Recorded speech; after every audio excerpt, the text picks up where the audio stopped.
అమరావతి ఏదో 4 పంటల బండి భూమి అని చాలామంది ప్రచారం చేశారు. కేవలం 53,000 ఎకరాలు ఇప్పుడు తీసుకుపోయి 20 ఎకరాలు 70,000 ఎకరాలు లెక్కేసుకుంటే దాంట్లో 5-6-7 వేల మించి జరిగే భూములు లేవు. చాలా మంది తెలియదు, అక్కడే కెమెరా తీసుకుని చూసేస్తారు. మెట్ట ప్రాంతాలు, నీళ్లు కూడా పడిన ప్రాంతాలు, పత్తిను అది పొగాకు వేసుకునే ప్రాంతాలు, బోరు కూడా ఎందుకంటే శుద్ధన కింద ఉన్నట్టుంది, కృష్ణానది దగ్గరే ఉంది, 20-30 కిలోమీటర్లు ఉంటుంది.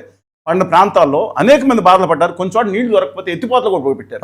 చిన్న ఇంకా పైన అది కూడా లేదు. మెట్ట భూములు అండి ఎక్కువ మట్టి ఏదైనా కానీ. అలాంటి ప్రాంతాలు కాకుండా ఈ దేశం మొత్తం మీద అద్భుతమైన డెల్టా ప్రాంతాలు ఉన్నాయి. ఏంటో తెలుసా? కృష్ణా గోదావరి డెల్టా ఒకటి, కావేరి ఒకటి, గంగా ప్లెయిన్ డెల్టా ఒకటి, బెంగాల్ డెల్టా ఒకటి. ఇవాళ అలాంటి కృష్ణా డెల్టాలో కాలువల భూమి, ఇందులో కాలువే లేదు. మళ్ళా చెప్తున్నాను, అమరావతి 70 ఎకరాల్లో కాలువే లేదు. ఇక్కడ ఉంది. మీరు మొత్తం విజయవాడ నుంచి అక్కడ విజయవాడ వెళ్తే మీకు అర్థం, విజయవాడ నుంచి మచిలీపట్నం అంతా కాలువల భూమి, డెల్టా భూమి. సముద్ర మట్టానికి దాదాపు 2 మీటర్ల నుంచి 5 మీటర్లు 7 మీటర్ల నుంచి అద్భుతమైన పంట పొలాలు.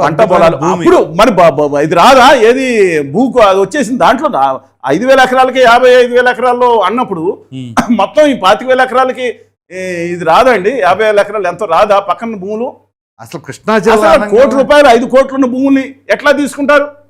అక్కడ భూమి 50 లక్షలు, 40 లక్షలు, 30 లక్షలు, 50 లక్షలు ఇచ్చారు. అక్కడ 35,000 ఇప్పుడు 5,000, 10,000 ఇస్తారు. తర్వాత సంగతి ఇప్పుడు 30,000 ఎకరాలు కావాలన్నారు కదా, మాట తిప్పరు కదా. 20,000 కోట్లు కావాలి దానికి. దాన్ని డెవలప్ చేయడానికి వీళ్ళు అంటారు 2 లక్షల కోట్లు అంటున్నారు. ఇప్పుడు మీరు చేసుకునే 20,000 ఎకరాలు తీసుకుని ఈ నది ఈ రిబ్బన్ కటింగ్ లో మీరు 6 లక్షల కోట్లు అవుతుంది అంటారు. ఎక్కడ తీసుకెళ్ళిపోతున్నారు? ఇప్పుడు ఏం చేయాలి అమరావతిని? అందులో ఆల్రెడీ కేంద్ర ప్రభుత్వం 300 కోట్లు ఇచ్చింది. ఆల్రెడీ సెంట్రల్ ఆఫీసులు మొదలవుతాయి, శంకుస్థాపన, ఫైనాన్స్ మినిస్టర్ మొదలైంది, ఎన్నో యూనివర్సిటీలు వచ్చినాయి. ఏదండి 9,000 కోట్లు 8,000 కోట్లు రాష్ట్ర ప్రభుత్వం ఖర్చు పెట్టింది. ఇప్పుడు 51,000 శరవేగంతో పని అవుతుంది, అయిపోతుంది. అక్కడే 53,000 ఎకరాలు ఉంది. ఈ భూమిని తీసుకుని ఏం చేయాలి? ఇప్పుడు నెత్తమే పెట్టుకుని ఊరేగమంటారా? నాకు అర్థం కావట్లేదు. విశాఖపట్నం నుంచి, అనంతపురం నుంచి, అక్కడి నుంచి వచ్చి వాళ్ళందరూ సామాన్యులకు అక్కడ స్థలాలు ఇచ్చేస్తారా?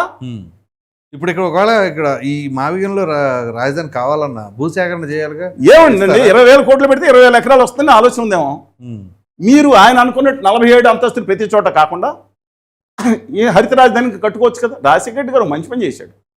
ఆయన ఇష్టపడలేదు రహేజా మైండ్ స్పేస్ కాళ్ళకి ఇవ్వటానికి. ఆయన అధికారంలోకి వచ్చిన తర్వాత ఆయన ఆ అభివృద్ధిని కొనసాగించాడు. దాంట్లో ఉన్న అభివృద్ధి ఫలాలని రాష్ట్రానికి కూడా అందిద్దాం. రాష్ట్ర ప్రభుత్వం సరే ఆయన ఆయన తీసుకుని ఆయన నిరూపణ కానీ రాష్ట్రానికి వచ్చేటట్టు చూశారు. ఆయన ఒక విద్యుత్ ఆలోచించారు. ఒకళ్ళు మొదలు పెడితే ఇంకోళ్ళు ముగించాలనేది చూడలేదు. కక్షాదింపు పెట్టుకోలేదు ఆయన.